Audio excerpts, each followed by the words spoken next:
Hey everyone, ready to dive into some serious geopolitics? Always. Today we're looking at a potential trade war, one that could really hit your wallets hard. Oh, yeah. This one's a big one. We're talking about the U.S. and those proposed 25% tariffs on imports from Canada and Mexico.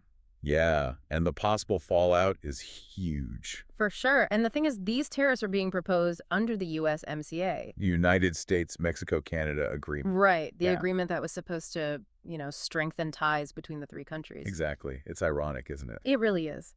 So before we get into all the what ifs, let's set the stage. Sounds good. This whole thing comes from protectionism. The idea that a country should shield its industries from foreign competition. Right. And it's been debated for ages. Centuries even, with strong arguments on both sides. Definitely. But in this case, these tariffs are set to hit on February 1st. Adding a real sense of urgency to the situation. Absolutely. Now, a key part of this whole trade dispute has got to be oil. Oil's a big one. Yeah. The U.S. and Canada are like totally intertwined when it comes to energy. Yeah, they... Just how intertwined are we talking? Well, think about this. Canada supplies over half of all U.S. crude oil imports. Wow.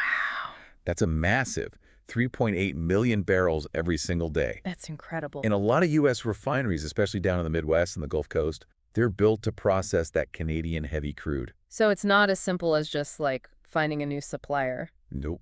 Yeah. The whole system's built around this partnership. Right. And it goes both ways. For Canada, crude oil exports, especially from Alberta, those are a huge source of revenue. Makes sense.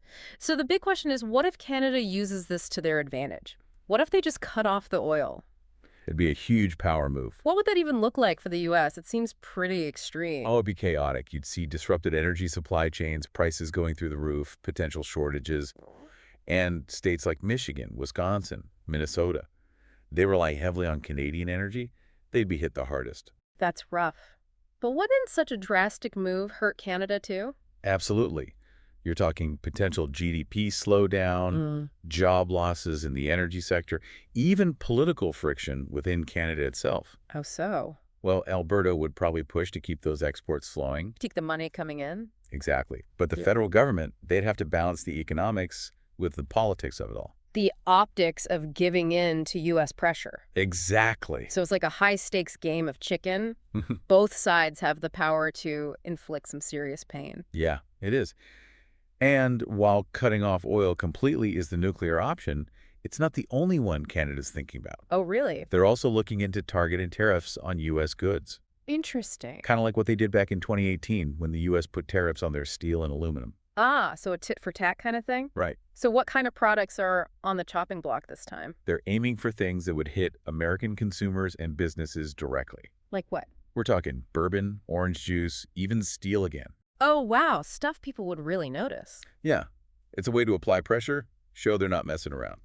So Canada's coming at this from multiple angles. Are there any other strategies they're considering? Definitely. They're also working on diversifying their energy markets. Oh, interesting. How? Well, they've been putting a lot of money into the Trans Mountain pipeline expansion. And that would. Open up access to global markets, especially in Asia. Ah, so they're not putting all their eggs in one basket. Right. Less reliance on the U.S. means more leverage in future negotiations. Plus, they're also taking steps to boost domestic energy efficiency and invest in renewables. Interesting. So they're thinking long-term about a future that might not be so reliant on fossil fuels. Exactly. It's a strategic move that could benefit them in a lot of ways. So less reliance on the U.S., a boost to their green image, and maybe even some new economic opportunities. It's win-win-win. So we've talked about the U.S. and Canada, but what about Mexico? Are they just going to take these tariffs lying down? Oh, no, not at all. Mexico's made it crystal clear they won't be sidelined in this trade war. No. Okay, good Yeah. for them. But how can they really push back? Well, their response could seriously impact the U.S. economy, especially when it comes to jobs. Oh. In what way? Well, Mexico's also considering hitting the U.S. with their own tariffs.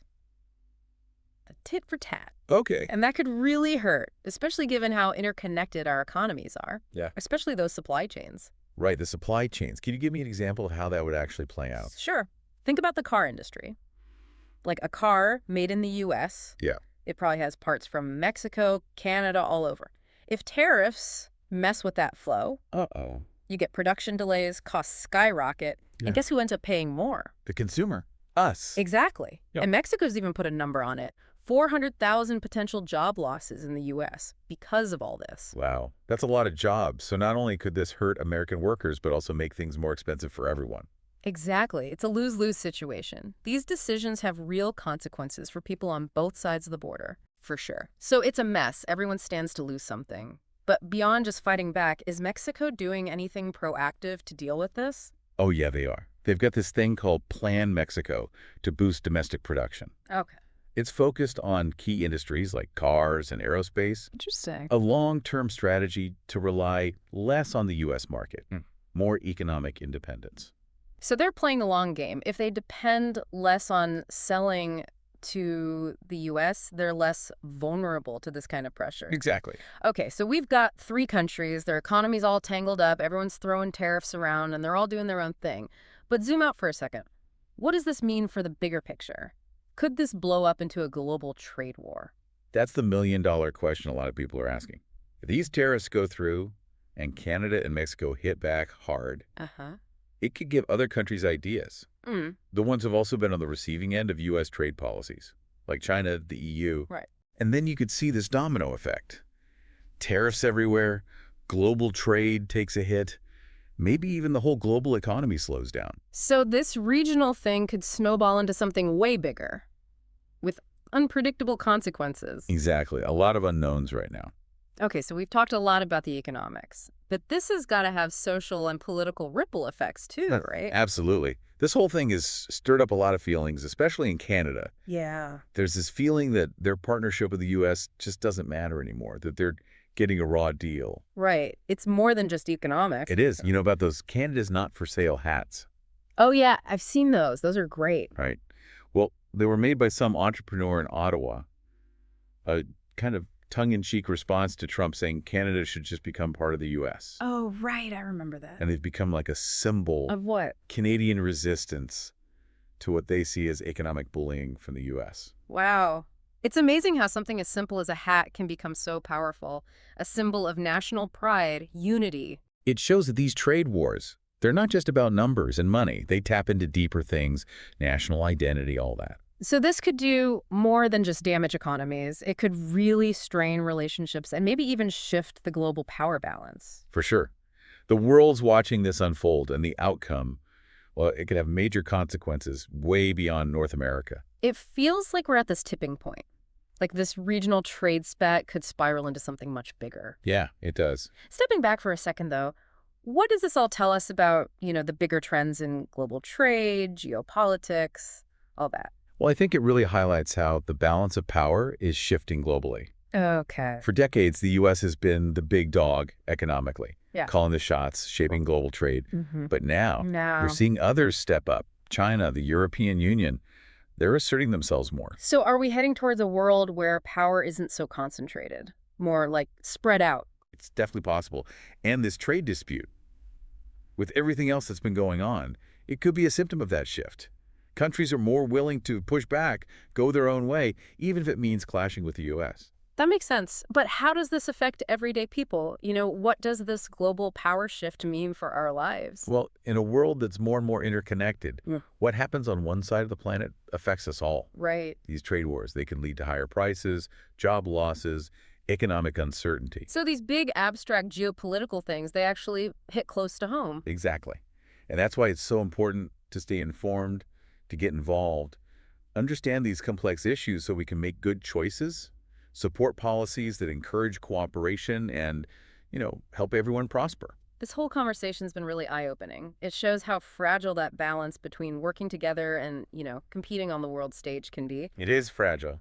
Feels like we're at a turning point. The decisions made today will have a ripple effect for years to come. Yeah, that's a great way to put it. And it raises a big question for all of us. In this messy, interconnected world, what role do we want to play in shaping the future of global trade and cooperation? It's a question we all need to think about, and I hope this deep dive has given you the info and the food for thought to start that process. Thanks for joining us on this exploration of trade wars, retaliation, and the changing face of global power.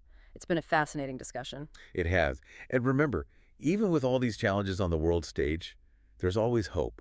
By understanding the complexities, having these conversations, and pushing for positive change, we can all create a better future. a more just and prosperous one for everyone.